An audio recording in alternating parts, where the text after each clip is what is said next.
And I got to throw this out. My producers will be upset with me, but I need each of the panel to hit me your thoughts on Mitt Romney saying, I'm going to speak to the NAACP. Brave or stupid? I don't know. I don't know which.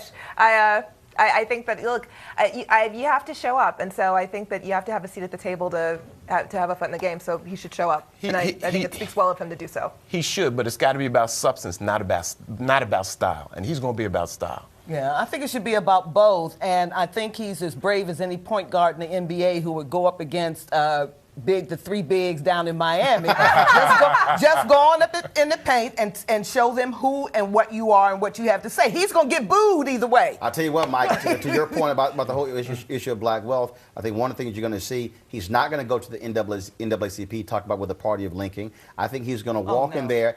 I think he's going to go right to the NAACP and say, 53% of black wealth has been wiped out because of the housing crisis. He's going to talk about black unemployment when it comes to youth, to African Americans in particular. And then he also talk about, I think, small black women and small businesses.